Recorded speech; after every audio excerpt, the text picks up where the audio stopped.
قل لا اقول لكم عندي خزائن الله ولا اعلم الغيب ولا اقول لكم اني ملك ان اتبع الا ما يوحى الي قل هل يستوي الاعمى والبصير افلا تتفكرون۔ آپ فرما دے کہ میں نے تم سے یہ نہیں کہا کہ میرے پاس اللہ کے خزانے ہیں، میں نہ غیب جانتا ہوں اور نہ میں یہ کہتا ہوں کہ میں فرشتہ ہوں۔ اب ہم تو بس ضد ہے نا اس چیز پہ ہمارے یہاں کچھ لوگ کہ نبی کریم صلی اللہ علیہ وسلم کو غیب کا علم تھا، کبھی ہم کہتے ہیں آپ نور تھے۔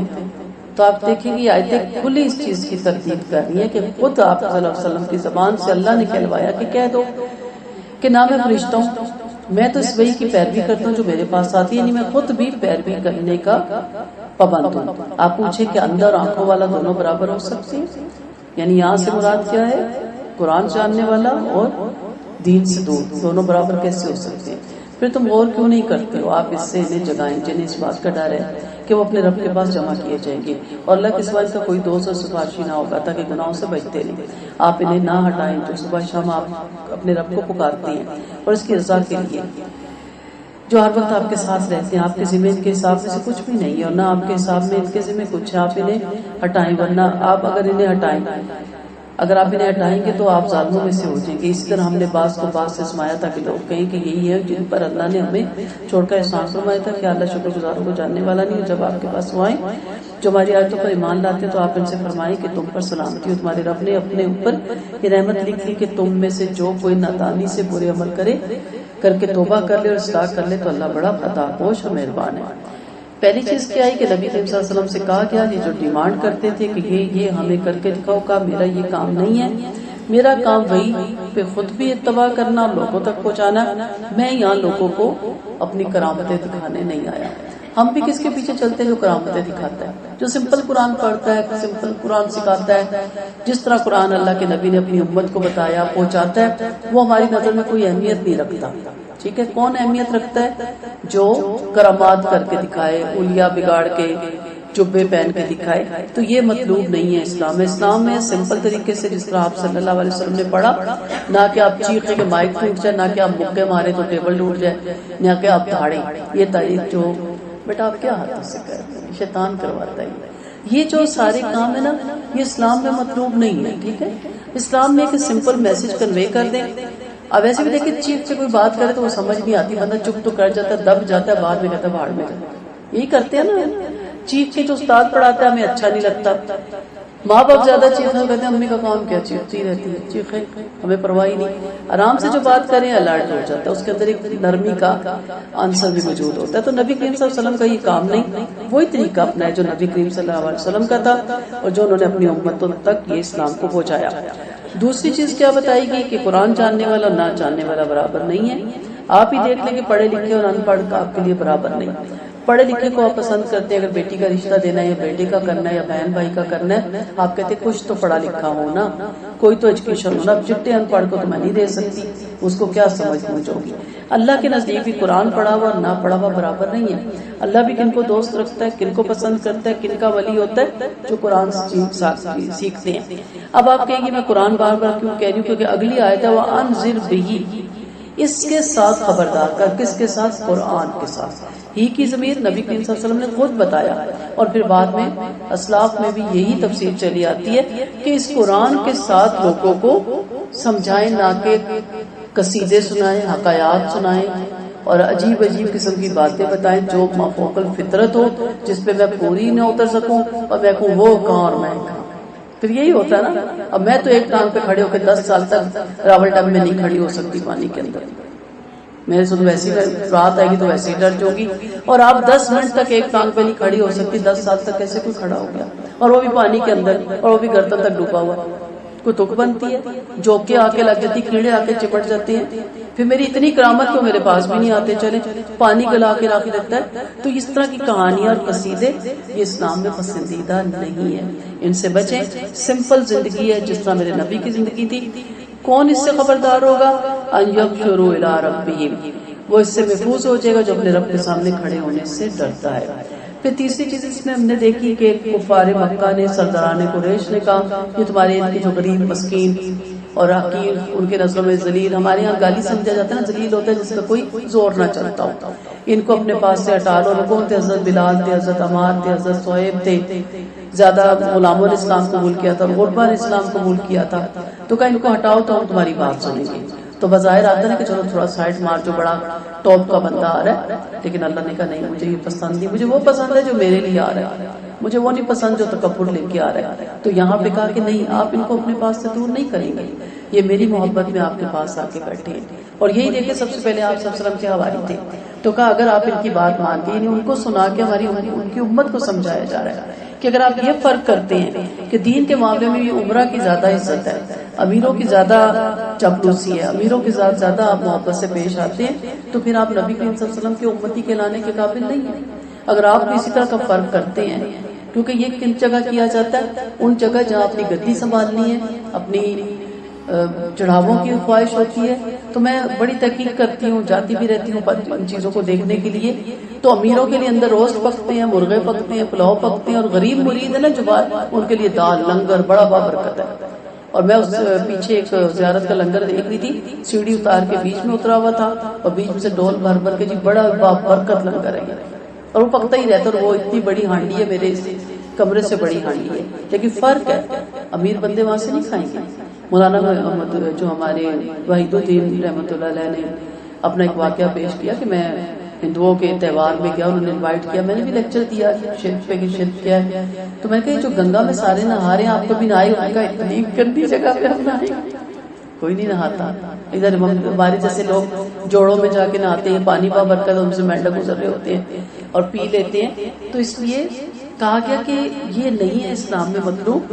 اگر آپ یہ فرق کرتے ہیں تو کہا آپ ظالموں میں سے ہو جائیں گے. تو نبی کو سنا کے, حالانکہ آپ کے نبی سے تو کبھی یہ امید ہی نہیں کی جا سکتی, امت کو بتایا جا رہا ہے کہ اگر آپ یہ کر رہے ہیں تو میرے خیال میں ایسے لوگوں سے پھر دور ہو جانا چاہیے. تو اللہ تعالیٰ نے یہاں پہ منع فرمایا. اور پھر آپ صحابہ کی دل جوئی کی, کہا کہ جو تمہارے پاس آتے ہیں, میری باتوں کو مانتے ہیں, فقل سلام علیکم, کو تم پر سلامتی ہے. اللہ نے اپنے لفظ پہ رحمت لکھ دی ہے. جو کوئی بھی برے عمل کرے گا جہالت کے ساتھ, اللہ اس کی توبہ قبول کرتا ہے. اس کے بعد جب کہ اس کی اصلاح کر لے تو وہ غفور الرحیم ہے. تو یہ ساری حضرت صہیب, بلال, عمار, خطیب, یہ جو غریب آپ صلی اللہ علیہ وسلم پر ایمان لائے تھے, ان کی خوشی کے لیے آیتیں اتری, اور وہ آیتیں سن کے خوش ہو. وَكَذَلِكَ نُفَصِّلُ الْآيَاتِ وَلِتَسْتَبِينَ سَبِيلُ الْمُجْرِمِينَ. اور ہم آیتیں اسی طرح تفصیل سے بیان کرتے تاکہ گنہگاروں کی راہ ظاہر ہو جائے. آپ فرماتے کہ مجھے اس بات سے روک دیا گیا کہ میں ان کی عبادت کروں جنہیں تم اللہ کو چھوڑ کر پکارتے ہو. آپ فرماتے کہ میں تمہاری خواہشوں کی پیروی نہیں کر سکتا, ورنہ میں گمراہ ہو جاؤں گا اور آیا آتا نہیں رہوں گا. آپ فرما دیں کہ میں اپنے رب کی ایک روشن دلیل پر ہوں جو تم نے جھٹلا دی, جس کی تم جلدی مچا رہے ہو. وہ میرے پاس نہیں, حکم اللہ ہی کا, اللہ حق بیان کرتا ہے, وہ بہترین فیصلہ کرنے والا ہے. آپ فرما دیں اگر میرے پاس وہ چیز ہوتی جس کی تم جلدی مچا رہے ہو تو میرے اور تمہارے درمیان فیصلہ ہو چکا ہوتا. اور اللہ ظالموں کو خوب جانتا ہے. اللہ ہی کے پاس غیب کی کنجیاں جنہیں وہ جانتا ہے. جو کچھ باہر اور باہر میں ہے وہ سب اسے معلوم ہے. وہ ہر گرنے والے پتے کو جانتا ہے, اور زمین کے اندھیروں میں جو دانا ہے اور جو خشکی اور تر چیز ہے وہ سب ایک بیان کرنے والی کتاب میں ہے. یعنی اگر عذاب کا معاملہ اللہ تعالیٰ نے نبی سے کلوایا کہ ان کے اختیار میں ہوتا تو مجرم جو بار بار مطالبہ کرتے تھے کہ اچھا لے ہم نہیں مانے ہوئے, کیا کر لو گی, کرو, تو میں کر لیتا. اس سے پتہ چلتا ہے کہ نبی کریم صلی اللہ علیہ وسلم اس چیز پہ قدرت نہیں رکھتے تھے, وہ بھی وحی کا انتظار ہی کیا کرتے تھے. غیب کی کنجیوں کے بارے میں ہمیں بتایا جاتا ہے کہ غیب کی کنجیاں اللہ کے پاس ہیں, اسی کے پاس سارے غیب ہیں. آپ صلی اللہ علیہ وسلم نے فرمایا غیب کی کنجیاں پانچ ہیں جنہیں اللہ کے سوا کوئی نہیں جانتا. پھر آپ نے ان اللہ عنده علم الساعۃ سورۃ لقمان کی آیت پڑھنے کے سنائی, یعنی اللہ ہی کے پاس قیامت کا علم ہے, وہی بارش برساتا ہے, اسی کو معلوم ہے کہ رحموں میں کیا ہے. کسی کو خبر نہیں کہ وہ کل کیا کمائے گا اور کہاں فوت ہوگا. یقیناً اللہ خوب جاننے والا اور اچھی طرح خبردار ہے. تو بہت سی حدیثوں سے ہمیں پتہ چلتا ہے کہ غیب کی 5 کنجیاں جس کا علم آج تک اللہ تعالیٰ نے کسی کو نہیں دیا. اللہ ہی تمہیں رات میں مار دیتا, جو کچھ تم دن میں کماتے ہو اسے بھی جانتا ہے. پھر وہ تمہیں دن میں اٹھا دیتا تاکہ تمہاری زندگی مقررہ مدت تک پوری ہو جائے. پھر تمہیں اسی کی طرف لوٹ کر جانا ہے. وہ تمہیں تمہارے ایک ایک عمل کی خبر دے گا. وہی اپنے بندوں پر غالب ہے, تم پر نیکوکار فرشتے بھیجتا ہے تاکہ جب تم اس میں سے کسی کی موت کا وقت آ جاتا اس کی روح ہمارے بھیجے ہوئے فرشتے قبض کر لیتے ہیں اور کمی نہیں کرتے، پھر اللہ کی طرف اٹھا دیے جاتے ہیں۔ جو ان کا سچا کارساز ہے، دیکھو حکم اللہ ہی کا ہے اور اللہ بہت جلد حساب لینے والا ہے۔ یعنی موت کا جب فرشتہ آئے گا تو ایک گھڑی بھی نہ رکے گا نہ ٹلے گا، سو آپ کے جتنے بھی کام کیوں نہ رہ گئے ہوں وہ نہیں رکتا۔ اور آپ پوچھیں کہ تمہیں سمندر اور خشکی کے اندھیروں میں کون نجات دیتا ہے، جب تم اسے گڑ گڑا کر اور چپکے چپکے پکارتے ہو کہ اگر اللہ ہمیں اس وقت سے اس آفت سے نجات بخشے گا تو ہم ضرور اس کے شکر گزار ہوں گے۔ آپ فرما دیں کہ تمہیں اس آفت سے اور ہر بے چینی سے اللہ نجات دیتا ہے، پھر بھی تم شرک کرتے ہو۔ آپ فرما دیں کہ اللہ اس پر قادر ہے کہ تم پر اوپر سے یا نیچے سے عذاب بھیجے یا تمہیں گروہ در گروہ کر کے پھڑا دے اور بعض کو بعض کی لڑائی کا ذائقہ چکھا دے۔ آپ دیکھیں گے ہم کس طرح مختلف طریقوں سے اپنی آیتیں بیان کرتے ہیں تاکہ لوگ سمجھ جائیں۔ سعد بن ابی وقاص فرماتے ہیں ایک دفعہ نبی کریم صلی اللہ علیہ وسلم کے ساتھ مسجد نبوی میں بیٹھے ہوئے تھے کہ آپ نے 2 رکعت نماز پڑھی، پھر آپ نے دیر تک اللہ سے دعائیں مانگی، پھر فرمایا اس وقت میں نے 3 دعائیں مانگی، میری 2 دعائیں قبول ہوئی، ایک نہیں ہوئی۔ میری ایک دعا تھی کہ میری امت ڈوب کر ہلاک نہ ہو، قبول ہوگی۔ دوسری یہ دعا مانگی میری امت قید کے ساتھ ہلاک نہ ہو، قبول ہوگی۔ تیسری دعا یہ میں نے مانگی کہ میری امت آپس میں جنگ نہ کرے، مگر یہ قبول نہیں ہوئی۔ تو یلبسکم شیعا، گروہ در گروہ، تو بہت سے عذابوں کی شکل ہے۔ اوپر سے آتا ہے، ایسی بے موسمی بارشیں برستی ہیں کہ سارے آپ کے اناج اور کھیت جل کے خاک ہو جاتے ہیں۔ آپ کے نیچے سے یعنی سیلاب کی صورت میں آتا ہے، سب کچھ بہا کے لے جاتا ہے۔ اور اوپر سے مراد ایسے حکامات وہ حاکموں کا مقرر کرنا جو آپ کے لیے عذاب بن جاتے ہیں، آپ کی زندگی مشکل میں ڈال دیتے ہیں، اور آپ کے نیچے آپ کے ماتحت ایسے کارندے، آپ کے ملازم، آپ کی اولاد اتنی بے ہدایتی ہو جاتی ہے کہ آپ کے لیے عذاب بن جاتی ہے۔ دونوں صورتوں میں ہے، ٹھیک ہے۔ اور آپس میں لڑانا، گھر گھر میں بھی لڑائی ہے، گھر گھر میں آگ لگی ہوئی ہے، گھر گھر میں پھوٹ پڑی ہوئی ہے، اور ملکی سطح پہ بھی پھوٹ پڑی ہوئی ہے، اور امتی سطح پہ بھی۔ سب سے پہلے پوچھا جاتا ہے آپ کون ہیں؟ یہ مسلمان ہیں، نہیں دیوبندی ہیں یا بریلوی ہیں یا وہابی۔ مطلب بھائی کیا مسلمان ہونا نعوذ باللہ اتنی چھوٹی چیز ہے، حقیر چیز ہے کہ اس کے ساتھ مجھے کوئی دم چھلا ضرور لگانا ہے؟ آپ پھر کہ میں مسلمان ہوں، بار بار پوچھیں کہ میں مسلمان ہوں۔ نہیں، کس کے فالوور ہیں؟ اللہ، اس کے نبی کے، پھر کہ اسی کے، اس کے آگے کیوں جاتے ہیں آپ؟ کیوں پڑھتے ہیں؟ نہیں آپ بتانا چاہتے نہیں میں وہابی نہیں ہوں، کیوں کھا جاتے ہیں وہابی؟ نہیں میں تو دیوبندی ہوں، میں تو بریلوی ہوں۔ یہی ہے لڑائی۔ آپ صلی اللہ علیہ وسلم نے کہا تھا نا میری امت کے باقی امتوں کے 72 فرقے، میری امت کے 73 ہوں گے، اس میں سے ایک فرقہ جنت میں جائے گا۔ اب میں کہہ سکتی ہوں کہ وہاں اہل حدیث نہیں، آپ کے نہیں، بریلوی نہیں، آپ کے اہل سنت نہیں۔ آپ صلی اللہ علیہ وسلم نے فرمایا جس پہ میں اور میرے اصحاب۔ تو ڈھونڈیں، ان کی سیرت پڑھیں، دیکھیں، آپ کو پتہ چلے گا۔ ابھی ہم نے پڑھ لیا نا یہ جو فرق ہے میری غریبی کا میرے نبی نے کیا۔ میرے نبی نے اپنے لیے کبھی سیٹ نہیں مختص کی۔ صحابہ کرام بیٹھے ہوتے تھے، آپ جس طرف سے آتے تھے ادھر سے جگہ بنی، بیچ میں بیٹھ جاتے تھے۔ میرے نبی کے لیے الگ ڈش نہیں بنی۔ میرے نبی نے کبھی یہ نہیں کہا کہ میں آؤں تو میرے لیے کھڑے ہو جاؤ اور سلام کرو۔ آپ نے کہا کھڑے کا کام ہے بیٹھے کو سلام کریں، کم کا کام ہے زیادہ کو، ایک آیا مجمع ہے تو میرا کام ہے میں سلام کروں۔ آپ صلی اللہ علیہ وسلم سلام پہلے کرتے تھے، ہاں آپ بیٹھے کوئی گزرا تو پھر وہ آپ کو سلام کرتا تھا۔ یہیں سے آپ فرق دیکھ لیں کہ کیا ہم اس نبی کے امتی ہیں۔ ویوزی کا بعضکم بعضا یعنی بعض کا سبب، یعنی یہ ساری ہماری لگائے ہوئے پودے ہمارے لیے عذاب کا سبب بن رہے ہیں۔ انظر کیف نصرف الآیات لعلہم یفقہون۔ آج ہماری اولادیں ہمیں اولڈ ہاؤس میں چھوڑ کے آ رہی ہیں۔ اگر صحیح دین کی تبلیغ کی ہوتی، صحیح ان کو قرآن و سنت کے مطابق پالا ہوتا تو پھر آپ دیکھتے کہ وہ آپ کو کس طرح سر پہ بٹھا کے رکھتے۔ لیکن افسوس کہ ہم نے ان کو دنیا کے سارے علوم دیے، اور جب وہ پڑھ گئے تو انہوں نے ہمیں ملوانا ہی چھوڑ دیا کہ ہماری پینڈو ماں، بیکورڈ ماں، جاہل ماں، بات کرنا بھی نہیں جانتی۔ اور بڑی شوق ہوتا نا ماؤں کو، میرا بچہ نا، وہ بڑے کہتے تھے کلیکٹر لگ جائے، آپ کہتے ہیں یہ لگ جائے، آرمی میں آفیسر ہو جائے۔ یہ نہیں پتا کہ تمہیں کبھی نہیں پھر وہ ملوائے گا، کیونکہ ہم تو سادہ لوگ ہیں نا۔ تو ہمارے لیے ہماری اولادیں پھر عذاب بن جاتی ہیں۔ تو اس لیے کوشش کریں اپنے بچوں کو اللہ سے بے نیاز نہ کریں، اللہ سے جوڑیں تاکہ وہ آپ سے جڑ جائیں۔ وَكَذَّبَ بِهِ قَوْمُكَ وَهُوَ الْحَقُّ قُل لَّسْتُ عَلَيْكُم بِوَكِيلٍ۔ اور آپ کی قوم نے قرآن کو جھٹلایا حالانکہ وہ برحق ہے۔ آپ فرما دیں میں تم پر وکیل نہیں ہوں، ہر خبر کے ظہور کا ایک وقت ہے، اور ان قریب تمہیں علم ہو جائے گا جب آپ ایسے لوگ دیکھیں جو ہماری آیتوں میں تکذیب کی غرض سے غور و فکر کر رہی ہے تو آپ ان سے منہ پھیر لیں جب تک وہ دوسری باتوں میں نہ لگ جائے۔ اور اگر شیطان آپ کو بلا دے تو یاد آ جانے کے بعد ظالموں کے ساتھ نہ بیٹھے۔ ان کا احتیاط کرنے والوں پہ کوئی اثر نہ ہوگا، ہاں ان کی ذمہ نصیحت ہے تاکہ وہ بھی احتیاط برتیں۔ ہم نے پہلے کل بھی کلاس میں یہ پڑھا تھا کہ خلاف شرع مجالس میں مت بیٹھیں، کیونکہ آپ انہی لوگوں میں آپ کا شمار ہوگا. اگر ان پہ اللہ کی لعنتیں برس رہی ہیں تو آپ اس کے شریک ہیں. اس لیے بدعتی کاموں میں، خرافات میں، توہمات میں، پھر اس میں ہمارے وہ رسم و رواج جو قرآن و سنت سے ہٹ کے ہیں، کفار و یہود و نصارہ والے، جس میں آپ کی برتھ ڈے بھی آ جاتی ہے، آپ کی اپٹن، آپ کی منگنی، آپ کی یہ جو مہندیاں آ جاتی ہیں، ہر وہ کام جیسے لین دین کا معاملہ ہے، بری کا معاملہ ہے، جہیز کا معاملہ ہے، اس میں شریک مت ہوں. ٹھیک ہے، یہ وہ معاملات ہیں جس پہ اللہ کی لعنتیں برس رہی ہوتی ہیں اور ہم برابر کے ساتھ شریک ہو رہے ہوتے ہیں ان لعنتوں کے کام میں. ایسی مجلسوں سے اپنے آپ کو دور رکھیں. مجھے ایک جگہ ایک ایسے کام کرنے کا موقع ملا، رشتے کی ہاں ہوگی، دعا شاہ ہو گئی. انہوں نے کہا آپ دعا کرائیں. میں کہا نہیں، اسلام میں منع ہے، مرد ہو تو مرد دعا کرواتے، دعا ہوگی. اچھا جب کیا ہوگا، اس دن برات، اس دن ولیمہ. جب وہ مہندی پہ آئے میں کہا مجھے پہلے جانے دیں، مجھے اجازت دیجیے، مجھے بڑے کام ہے. برا کے کہا آپ کام کریں. اب دوسری پارٹی بڑی حیران ہوئی تو میرے ریلیٹیوز نے کہا کہ نہیں، یہ اس سے آگے نہیں پھر بات کرتے. کیوں کریں آپ کے غلط کاموں میں ہم کیوں بیٹھے؟ لینے دینے کے کام ہے، کیا دینا ہے، ساس کو کڑا ڈالنا ہے، بہنندوں کو انگوٹھیاں ڈالنی ہے، کیوں ڈالنی ہے؟ اگلے کی پتہ نہیں استطاعت بھی ہے کہ نہیں ہے. یہ خلاف شرع کام آپ ہی کریں. تو خلاف شرع مجلس سے بچنے والے بری ہیں. آپ روک نہیں سکتے، روک تو سکتے ہیں نا، اپنے آپ کو روکیں. وَذَرِ الَّذِينَ اتَّخَذُوا دِينَهُمْ لَهْوًا وَغَرَّتْهُمُ الْحَيَاةُ الدُّنْيَا وَذَكِّرْ بِهِ. پھر یہ کہا گیا آپ انہیں چھوڑ دیں جنہیں اپنے دین کو کھیل تماشا بنا رہے ہیں، انہیں دنیاوی زندگی نے دھوکے میں ڈال رکھا. اور آپ اس قرآن سے نصیحت فرماتے رہیے تاکہ تبصلا نفس بما کسبت، کہ کوئی اپنی کمائی کی وجہ سے تباہی میں نہ بچ جائے. ہمارے ہاتھوں کی کمائی ہے کہ اس کا اللہ کے سوا کوئی دوست اور سفارشی نہ ہوگا. اور اگر وہ پورا فدیہ بھی دے گا نا کہ اللہ مجھ سے لے لیں، اس وقت مجھے پتا نہیں تھا، قبول کر لیں، قبول نہ کیا جائے گا. یہی لوگ اپنی کمائیوں کی وجہ سے ہلاکت میں پھنس گئے ہیں اور ان کے لیے کھولتا ہوا پانی اور دردناک عذاب ہے کیونکہ یہ کفر کیا کرتے تھے.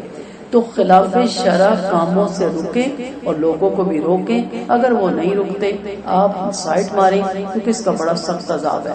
یہ جو سر اونچا کرنا ہوتا ہے نا جہیز دے کے، اور یہ جو ناک اونچا کرنا ہوتا ہے چلیسویں کرا کے اور برسیاں کروا کے، ہمارے پنجابی میں کہتے ہیں زندہ پوچھیا نہیں تو مریاں سو والی پٹیا، پھر دے کے بھی کھڑکائی. یہ اتنا آپ اس کو کھلا دیتے تو 5-6 سال اور جی لیتا، اس کی صحت اچھی ہو جاتی. اپنے پھل فروٹ جو آپ رکھتے ہیں کلوں پہ، چلیسوں پہ، جمعراتوں پہ اور برسیوں میں، اگر زندگی میں اس کی اتنی اچھی ڈائٹ ہوتی تو تھوڑا بہتر زندگی گزار جاتا، سکھ سے مرتا، خوشی سے مرتا کہ چلو میرے جو ارد گرد تھے مجھ سے محبت کرتے تھے وہ بیماریوں سے، بھوک سے مر گیا، اس کے پاس دوائیوں کے بھی پیسے نہیں تھے، اس کے آپ کے پاس ٹائم نہیں تھا اس سے بات کرنے کا، اسے وقت دینے کا. اب وہ مر گیا، اب ناخوشی کرنی ہے برادری میں، اب آپ قرضے لے کے بھی یہ کر رہے ہیں. تو وہاں پہ کھولتا ہوا پانی ہے ایسے لوگوں کے لیے، دردناک عذاب ہے ایسے لوگوں کے لیے. اللہ ہم سب کو اس سے محفوظ رکھے.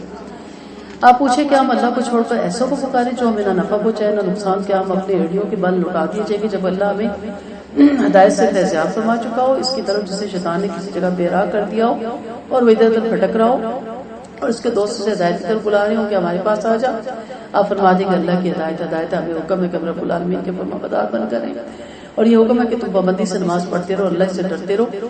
وہی ہے جس کے پاس تم جمع کیے جاؤ گے. اس نے حق کے ساتھ آسمان اور زمین کو پیدا کیا. جس دن وہ اپنے اسے کہہ دے گا یہ ہو جا تو وہ ہو جائے گا، اس کی سچی بات ہے. اور جب سود پھونک دیا جائے گا تو اسی کی بادشاہت ہوگی. اور وہ ہر چھپی کھلی چیز کو جاننے والا ہے اور بڑی حکمت والا اور خوب خبردار ہے.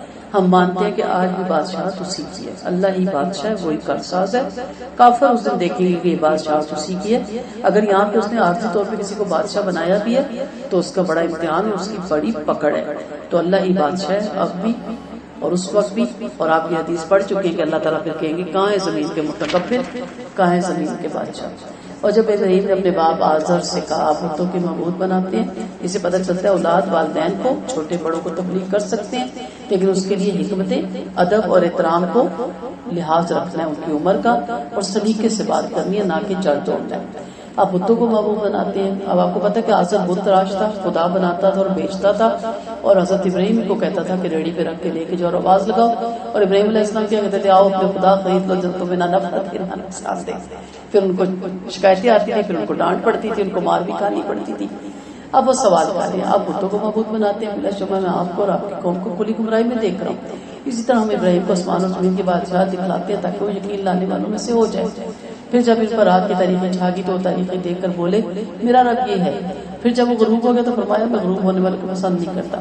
اب یہ نہیں کہ اس کو رب بنا رہے تھے, وہ ایک حجت تمام کر رہے تھے, لوگوں کو بتا رہے تھے اچھا یہ ہوگا رب. پھر کہا چاند کدھر چلا گیا رب, پھر چاند دیکھا کہا یہ رب ہونا چاہیے. جب وہ ڈوب گیا فرمایا اچھا میرا رب مجھے رات دکھلاتا رہے, نہ دکھلائی تو میں گمراہوں میں شامل ہو جاؤں گا. پھر جب آپ نے سورج کو چمکتا ہوا دیکھا فرمایا یہ ہوگا رب کیونکہ یہ سب سے بڑا ہے. پھر جب وہ ڈوب گیا تو فرمایا اے قوم میں تمہارے شرک سے بیزار ہوں, میں نے اپنا رخ اس کی طرف پھیر لیا جس نے آسمان اور زمین کو پیدا کیا, میں موحد ہوں مشرک نہیں ہوں. یعنی ڈوب جانے والی چیزیں, فنا ہونے جانے والی چیزیں, مر جانے والی ہستیاں, دفنائی جانے والے لوگ وہ میرے معبود نہیں ہو سکتے. وہ کسی چیز کے بھی کارساز نہیں ہو سکتے, وہ کسی چیز میں کا بھی اختیار نہیں رکھ سکتے. اختیار اسی رب العالمین کی طرف ہے جو ہمیشہ سے ہے, ہمیشہ رہے گا, اور جس نے کبھی بھی فنا نہیں ہونا. آپ سے آپ کی قوم نے جھگڑا کیا, فرمایا گیا تم مجھ سے اللہ کے بارے میں جھگڑتے ہو, حالانکہ اس نے مجھے ہدایت عطا فرمائی. مجھے تمہارے بتوں سے کوئی خوف نہیں. ہاں اگر میرا رب ہی میرے ساتھ کچھ چاہے تو اور بات ہے, میرے رب کا علم ہر چیز کو گھیرے ہوئے ہے. پھر تم نصیحت کیوں نہیں مانتے ہو کہ ہمارے بتوں سے میں ڈروں, حالانکہ تم اللہ کے ساتھ شریک کرنے سے نہیں ڈرتے ہو جس کے اللہ نے تم پر کوئی دلیل نہیں اتاری. اگر تمہارے پاس علم ہو تو بتاؤ کہ دونوں جماعتوں میں سے کون سی جماعت امن کی حقدار ہے. جو لوگ ایمان لائے انہوں نے اپنے ایمان پر ظلم شرک نہیں ملایا, ان کے لیے امن ہے اور وہی رائے یافتہ ہے. یہ ہماری حجت تھی جو ہم نے ابراہیم کو ان کی قوم پر دی, جس کے ذریعے بلند کرنا چاہتا ہے بلند کر دیتا ہے. یقیناً آپ کا رب بڑی حکمت والا, بڑے علم والا ہے. تو بے جان کی عبادت حماقت ہے, جاندار کی بھی حماقت ہے, کیونکہ اس کو بنانے والا اوپر بیٹھا ہے اور جس کو بنایا آپ اس کی عبادت کرنے میں لگ گئے, بنانے والے کی عبادت کرنی ہے. اور اسی طرح بے جان سے مرغوب ہونا بھی نادانی ہے. ٹھیک ہے, اصل چیز ہے توحید ہی باعث نجات. تو یہ کیا کہہ رہے ہیں کہ تم مجھے ڈرا رہے ہو کہ ایسی باتیں کرتے ہو, ہمارے جو بھگوان ہے یا جو ان کے الہات ہیں ان کا آپ پہ عذاب ٹوٹے گا. انہوں نے کہا میں نہیں ڈرتا ہوں. تم اس رب سے نہیں ڈرتے ہو جو حقیقت میں عبادت کے لائق ہے, مجھے ڈرا رہے ہو ان سے جو پتھر کی مورتیاں ہیں, میں نہیں ڈرتا ہوں. یہ ایمان ہونا چاہیے کہ اگر آپ کو کوئی دے بھی تو آپ اس سے نہیں ڈرتے.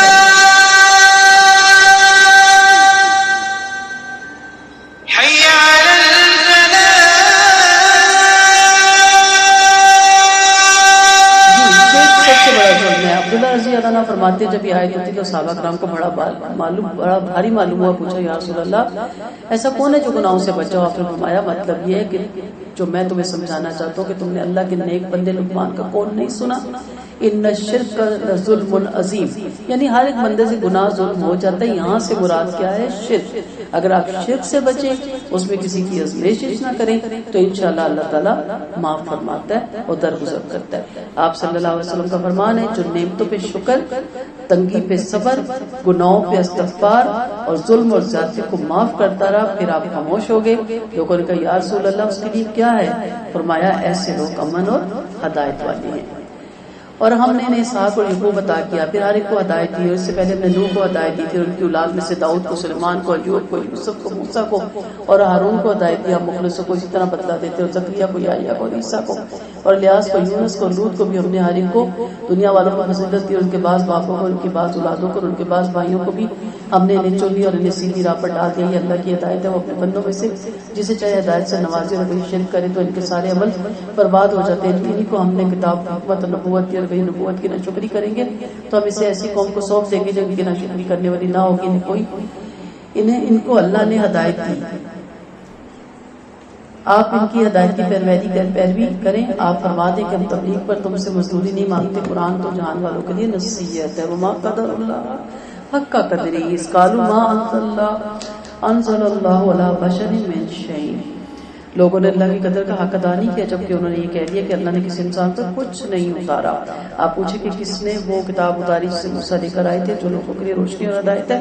تم اس کو ورقہ کر کے ظاہر کرتے ہو اور بہت کچھ چھپا بھی لیتے ہو, اور تم کو باتیں سکھائی جن کو تم اور تمہارے باپ دادا نہیں جانتے. اور فرما دے کہ وہ اللہ ہی نے اتاری ہے, پھر آپ ان کی دل لگی میں بےہودگی کے ساتھ لگے رہنے دیں. اور یہ کتاب ہے جو ہم نے اتاری ہے برکت والی اور آپ سے پہلی کتابوں کی تصدیق کرنے والی ہے, تاکہ آپ اس سے مکہ والوں کو اور ان کے چاروں طرف کے لوگوں کو بیدار فرما دیں. جس کا آخرت پر ایمان ہے وہ اس پر ایمان لے آئے, اور وہ لوگ نماز کی حفاظت کرنے والے ہیں. یہاں سے اللہ کی قدر کا خاص طور پہ کہا گیا ہے کہ اللہ کی قدر کیا ہے؟ اس کا مطلب ہوتا ہے اللہ کا قدرت کا اندازہ کرنا. تو جو اس کی قدرت ہے، جو اس کی گدی ہے، جو اس کی سیٹ ہے، ہم نے کبھی اس کا اندازہ ہی نہیں لگایا کہ کس رب نے ہمیں بنایا ہے اور کس کے ہم پیروکار ہیں اور کس کے ہم ماننے والے ہیں. ہمیں یہ پتہ چل جائے کہ ہماری ٹیک میں، ہماری پیٹھ میں وہ خدا کیا ہے، تو ہماری زندگی بدل جائے اور ہم دنیا کی ہر چیزوں سے بے نیاز ہو جائیں. اس سے بڑھ کے بڑا ظالم کون ہو سکتا ہے جو اللہ پر جھوٹ باندھے یا وہی کا دعویٰ کرے حالانکہ اس پر وہی نہیں آتی ہو، اور یہ کہہ دے کہ جیسا اللہ نے کلام اتارا ہے ایسا میں بھی اتار سکتا ہوں. کاش تو دیکھتا جب ظالم موت کی شدتوں میں ہوں گے، فرشتے ان کی طرف ہاتھ پھیلا رہے ہوں گے کہ وہ اپنی جانیں نکالو، آج کے دن تمہیں رسوائی والے عذاب کا بدلہ دیا جائے گا کیونکہ تم اللہ پر ناک جھوٹ بولتے تھے، اس کی نشانیوں سے غرور کرتے تھے. بلا شبہ تم ہمارے پاس اسی طرح تنہا آگے جیسے ہم نے پہلی بار پیدا کیا تھا. جو کچھ ہم نے تم کو دیا تھا وہ اپنے پیچھے چھوڑ آئے. ہم تمہارے ساتھ ان سفارشوں کو بھی نہیں دیکھتے جن کے بارے میں تم نے گمان رکھا تھا وہ تمہارے معاملے میں شریک ہیں. وہ تمہارے درمیان جو علاقے تھے وہ کٹ چکے، جو کچھ تم گمان کر بیٹھے تھے وہ ناپائیدار ہو گئے. تو انسان کا کون سا مال ہے؟ فرمایا جو کچھ بھی تھا پیچھے چھوڑ آئے، جو بھی نعمتیں دولت جائیدادیں تھی پیچھے چھوڑ آئے. آپ صلی اللہ علیہ وسلم نے فرمایا آدم کو فرزند کہتا ہے میرا مال میرا مال، حالانکہ تیرا مال وہ ہے جو تو نے کھا کر ختم کر دیا یا پہن کر پھاڑ دیا، خیرات کر کے آگے کے لیے سیو کر دیا. اس کے علاوہ باقی مال تو تیرے ہاتھ سے نکل گیا اور تو لوگوں کے لیے چھوڑ آئے. تو وہ کام کریں کہ جو قیامت کے دن کام آئے. یہ وہ تمام اسباب ہیں جن کو آخرت کے لیے نہیں ہم نے باندھا ہوا، دنیا کے لیے باندھ رکھا ہے. میری جداد کے وارث بنیں گے، میرے بازو بنیں گے، میری برادری ہے، میرا خاندان ہے. یہ سارے رشتے آخرت کے دن کٹ جائیں گے. دیکھو اللہ دانے اور گٹھلی کو پھاڑنے والا ہے، وہ زندہ کو مردوں سے پیدا کرنے والا، مردوں کو زندہ سے پیدا کرنے والا. تمہارا اللہ پر کیوں اوندے چلتے ہو؟ یہ ہے تمہارا اللہ، پھر کیوں تم اوندے چلتے ہو؟ وہی شہد کی پھوک اوڑھنے والا ہے، اس نے رات کو سکون کے لیے، سورج اور چاند کو حساب کے لیے بنایا، غالب جاننے والے کا مقرر کیا ہوا. اس نے تمہارے لیے تارے بنائے تاکہ تم بحر اور باہر کی تاریکیوں میں ان سے راہ معلوم کر لو. ہم نے جاننے والوں کے لیے آیتیں تفصیل سے بیان کر دی. اس نے تمہیں ایک جان سے پیدا کیا، پھر تمہارا ایک ٹھکانہ اور ایک امانت گاہ. ہم نے سمجھداروں کے لیے تفصیل سے آیتیں نازل کی. اس نے آسمان سے پانی اتارا، پھر اس نے اس سے ہر چیز کی جڑی بوٹیاں اور سبزیاں پیدا کی جن میں سے ہر ایک پر ایک چڑھا ہوا دانا پیدا کرتا. کھجور کے گھابے سے چکے ہوئے خوشے ہوئے انگوروں کے، زیتون کے اور نار کے ایک دوسرے سے ملتے جلتے اور نہ ملتے جلتے باغ میں جب وہ پھلے تو اس کے پھلوں کو دیکھو. بلا شبہ اس میں ایمان والوں کے لیے بڑی بڑی نشانی ہے. یعنی ایک ایک دانے کے اندر رس ڈالنے والی ہستی کون ہے؟ ایک ایک کھجور کے پکنے میں اس کو میٹھا کرنے والی ہستی کون ہے؟ تو جب وہ اسمرا پھل دے اس کے پکنے کو دیکھو. اور ایمان والوں کے لیے اس میں بہت بڑی نشانی ہے کہ اتنے ان لمیٹڈ باغات، اور ان ان لمیٹڈ باغات میں ان لمیٹڈ درخت، اور ان درختوں پہ ان لمیٹڈ باغ. یعنی پھل گنے نہیں نہ جاتے، اندازے سے اس کا سودا کیا جاتا ہے. پھلوں کو دیکھ کے، اور ایک میکسیمم سودا ہوتا ہے، اس کو آج تک کوئی تول ناپ نہیں سکا. پھر اگر آگے ایک مالٹا بھی چھین لے تو اس کی ایک ایک پھائے میں، ایک ایک پھاڑی میں اگر آپ رس دیکھنے لگے، اور آپ انار کو کاٹ لیں اس کے ایک ایک دانے میں اللہ کی قدرت نظر آتی ہے. لیکن ہم تو کاٹتے اور کھاتے اور یا پھر منہ بناتے ہیں پھیکا ہے. تو کبھی دیکھ تو لیا کریں. اسی لقمان ہی کہا تھا نا، اپنے مالک کے پاس بیٹھا تھا اور کوئی اسے پھل دیا گیا تو کھانے لگ گیا آرام سے. جب مالک نے کھایا اس نے کہا اتنا کڑوا آرام سے کھا رہے ہو، تمہارے چہرے پہ بھی اثرات نہیں. اس نے کہا وہ مالک اتنا میٹھا پھل کھلاتا ہے، اگر ایک کڑوا آ گیا تو کیا ہو گیا؟ تو ایسے تو نہیں کہ لقمان کا ذکر قرآن مجید میں آتا، ہم تو تھو تھو کرنا شروع کر دیتے ہیں. اور ان مشرکوں نے شیطانوں کو اللہ کا شریک بنا لیا، حالانکہ انہیں اللہ نے پیدا کیا اور بلا علم کے اس کے لیے بیٹے اور بیٹیاں گھڑ لی. اور اللہ پاک ہے ان کی باتوں سے بلند ہے، وہ آسمان و زمین کا موجود ہے، اس کی کیسے اولاد ہو سکتی ہے؟ حالانکہ اس کے لیے بیوی نہیں، اس نے ہر چیز کو پیدا کیا اور ہر چیز کو خوب جاننے والا ہے. ذالکم اللہ ربکم لا الہ الا ہو، یہ ہے اللہ تمہارا رب، اس کے سوا کوئی معبود نہیں. وہ ہر چیز کا خالق ہے، اسی کی عبادت کرو. ہر ایک چیز کا نگران ہے، اسے آنکھیں دیکھ نہیں سکتی، وہ آنکھوں کو دیکھتا ہے، انتہائی باریک بین اور خوب خبردار ہے. یہاں جو بصائر کی نظر سے اپنے رب کو دیکھ لیتا ہے نا، ہر چیز میں خدا کی قدرت نظر آتی ہے، وہ آخرت میں بھی اپنے رب کو ضرور دیکھے گا. اور اللہ تعالیٰ اس کو نئی آنکھیں دے گا جس سے وہ اپنے رب کو دیکھ سکے گا. یہاں آنکھیں اس کا ادراک نہیں کر سکتی، لیکن اللہ ہر آنکھ کا ادراک کرتا ہے. وہ آنکھوں کے بھید کو اور دلوں کے بھید کو بھی جانتا ہے. تمہارے رب کے پاس تمہارے پاس دلیلیں آ چکی تھی، جس نے وہ دیکھ لی اسے اپنے لیے دیکھ لی. جو اندھا بنا رہا اس کا وبال اسی پر ہے، تم پر نگہبان نہیں. اسی طرح ہم طرح طرح سے نشانیاں بیان کرتے ہیں تاکہ وہ کہیں کہ آپ نے کس سے پڑھ لیا تاکہ ہم انہیں جاننے والوں کے لیے بیان کریں. یعنی نبی کریم صلی اللہ علیہ وسلم اتنے بہترین طریقے سے تبلیغ کر رہے تھے کہ لگتا تھا کہ آپ سے بڑا کوئی اسکالر نہیں. امی ہونے کے باوجود اللہ تعالیٰ نے اس طرح ان کو نبوت کے ساتھ یہ معجزہ دیا تھا کہ جب آپ تبلیغ کرتے تھے تو کافر کہتے تھے نہیں لگتا ہے کہ اس نے چپکے سے کہیں سیکھا ہے کہیں پڑھا ہے ورنہ اتنا بہترین خطاب یہ کیسے کر سکتا ہے. اتبع اوحی الیک من ربک لا الہ الا هو واعرض عن المشرکین.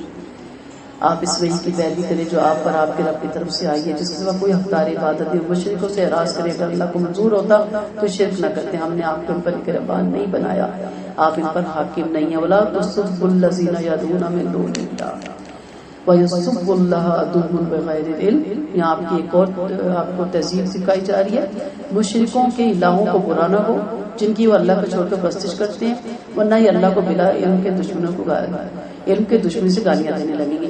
اس طرح ہم نے قوم کے لیے ان کے عمل خوبصورت بنائے, پھر انہیں اپنے رب کے پاس لوٹ کر جانا ہے, پھر وہ انہیں ان کے عملوں کو خبر دیں گے. یعنی اس طرح کی بحث, اس طرح کی تکرار, اس طرح کی نصیحت نہیں ہونی چاہیے جس سے کوئی انسان مشتعل ہو جائے, کیونکہ وہ نہ سمجھ ہے نہ علم ہے, آپ کو بس علم ہے. اس کو اس طرح لاجک سے سمجھائیں, اس طرح مائل کریں, قائل کریں کہ وہ سوچنے پہ مجبور ہو اور وہ گھر جا کے سوچے کہ ہاں بات تو بڑی پتے کی, نہ کہ تم تو مشرک ہو, تم تو جاہل ہو, تم تو گہوار ہو, تمہیں تو عقل ہی نہیں, تمہیں تو علم ہی نہیں. الفاظ کی سلیکشن کا معاملہ ہے نا, اگر اسی سلیکشن کو آپ بہتر طریقے سے کریں گے تو اگلا بڑے طریقے سے سمجھ جائے گا. ٹھیک ہے, جب آپ ان کو بتائیں کہ یہ چیز اسلام میں ہے, یہ ہمارے نبی فرماتے ہیں, ہمارا کام ہے کہ ہم آپ کو بھی بتا دیں جو ہم نے پڑھا, آپ مان لیں تو آپ ہی کی اس میں بھلائی ہے. تو جب آپ اس طرح بات کریں گے تو انسان ضرور سوچے گا اور دیکھے گا کہ یہ کیوں کہہ رہا ہے. اور اگر آپ ان سے بحث کریں گے تو مسلمانوں کو گالیاں دینا شروع کر دیتا ہے, اس کے فرقے کو, اس کے جماعت والے کو, اس کے امیر کو, اس کے امام کو, اس کے لیڈر کو, اس کی قیادت کو. تو پھر بڑا غصہ آتا ہے. تو سبب ہم بنتے ہیں نا اپنی زبانوں سے, کرفتگی سے, اپنی بد اخلاقی سے, اپنی مزاجی سے, اور ہم سمجھتے ہیں کہ ہم ہی ٹھیک ہے اور اس کا لیبل لگا کے جس کو دل چاہے ذلیل کر دیں, تو پھر وہ آگے سے جب ذلیل کرتا ہے تو پھر بڑا برا لگتا ہے. کسی بھی معاملے میں آپ کو پنچایت میں بیٹھنا پڑے, فیملی میں بیٹھنا پڑے, تمیز سے, ادب کے دائرے میں اچھے الفاظ کو چوز کریں. انہوں نے پکی قسمیں کھا کر کہا کہ اگر ان کے پاس کوئی نشانی آئے گی تو اس پر ایمان ضرور لائیں گے. آپ فرما دیں کہ نشانیاں تو اللہ کے پاس ہے, تمہیں کیا خبر جب وہ نشانی آ جائے گی تو ایمان نہیں لائیں گے. ہم ان کے دل اور آنکھیں پھیر دیں گے جسے وہ پہلی بار ایمان نہیں لائی, ہم انہیں ان کی سرکشی میں بہکتا ہوا چھوڑ دیں گے. یعنی جب مشرکوں نے وحی کا انکار کر دیا تو اب ان کے دل کسی معجزے پہ بھی قائم نہیں رہ سکتے اور وہ ہر معجزے کو ٹکرا سکتے ہیں, کیونکہ ہم ان کے دلوں کے اور ایمان کے درمیان حائل ہو چکے ہیں. اگرچہ ان کے پاس پورے معجزے آ جائیں گے مگر وہ ایمان لانے والے نہیں, جیسا کہ پہلے لوگوں نے بھی جب انکار کیا تو پھر وہ ایمان نہیں لائے گے. وآخر دعوانا ان الحمد للہ رب العالمین. سبحانک اللہم وبحمدک, نشہد ان لا الہ الا انت, نستغفرک ونتوب الیک. السلام علیکم ورحمۃ اللہ وبرکاتہ.